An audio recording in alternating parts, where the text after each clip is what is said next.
Hello everyone, this is Saurabh Nayak. Welcome you to my YouTube channel inspire with Saurabh. आज भिडियोटी होउची Odisha state scholarship विषय। तो चलंतु आज वीडियो को आरंभ करी। तो सब स्टूडेंट को डाउट होची कि हमर स्कॉलरशिप पेमेंट केबे मिलिबो, हमर स्टेटस केबे चेंज हबो और हमर जदी रिवर्ट हेची त हमें कोन करबा।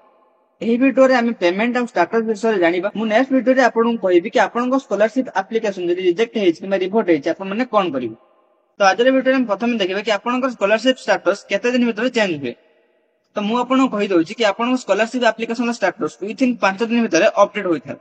जेपर कि आपन देखि पारछु बेठारे कि अप्रूव बाय इंस्टीट्यूट परे 5 दिन भीतर provisional approve by district authority लेखिला।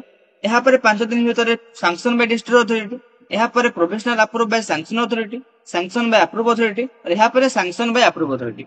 तो जेतेबेले आपन स्टेटस लिखिबे सैंक्शन बाय अप्रूव अथॉरिटी, ताहार 6 दिन भीतर आपन आउट स्टेटस लिखिबे कि सैंक्शन बाय अप्रूव अथॉरिटी। आपन को सैंक्शन बाय अप्रूव अथॉरिटी दुई थर लेखा आसीबे।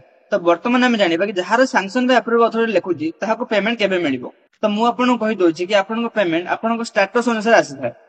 तो जदि आपन को स्टेटस दुई थर लिखुची कि सैंक्शन बाय अप्रूव अथॉरिटी, आपन मन देखि पारथु बैठरे कि सैंक्शन बाय अप्रूव अथॉरिटी और पुन थरे सैंक्शन बाय अप्रूव अथॉरिटी। तो आपन को स्कॉलरशिप एप्लीकेशन अप्रूव अथॉरिटी द्वारा अप्रूव होई जाईची, आपन को रिजेक्ट होबो नै।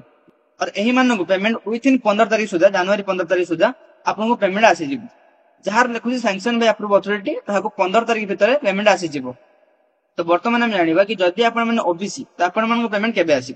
जदि आपन माने ओबीसी तो यहा पर आपन को स्टेटस लिखिबो पेमेंट प्रोसेस। एहार 2 दिन कि 3 दिन भीतर आपन को लिखिबो पेमेंट सक्सेस।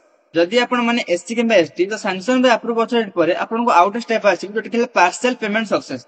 एहार 2 दिन कि 3 दिन भीतर आपन को लिखिबो कि पेमेंट प्रोसेस, यहा पर आसीबो पेमेंट सक्सेस। तो वर्तमान हम जानिबा कि जदि आपन को status sanction by district authority लिखुची ताहले आपन को पेमेंट केबे मिलिबो। कि आपन मान देखि पारथु एठे लिखे सैंक्शन बाय डिस्ट्रिक्ट अथॉरिटी, एमान पेमेंट केबे मिलिबो। जदि आपन को status sanction by district authority लिखिची ताहले आपन को पेमेंट विथिन 25 तारिख भीतर मिलिबो। तो जदि आपन को status sanction by district authority लिखिची ताहले आपन को जनवरी 25 सुधा पेमेंट आसी जिवो। वर्तमान हम जानिबा जदि आपन मान नुवा अप्लाई करथंती आ आपन को स्टेटस लिखिची कि रिकमेंडेड बाय इंस्टीट्यूट, ताहले आपन को पेमेंट केबे मिलिबो। तो मु आपन को कहि दउची जदि आपन मान नुवा अप्लाई करथंती किबा आपन को स्टेटस लिखुची रिकमेंडेड बाय इंस्टीट्यूट, तो आपन को पेमेंट फेब्रुआरी 5 किबा फेब्रुआरी 10 सुधा आसी जिवो।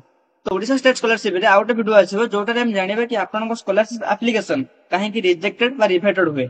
जदि आपन को वीडियो भल लागिছে ताल वीडियो को लाइक करके चैनल को सब्सक्राइब करंतु। Thanks for watching this video. Thank you.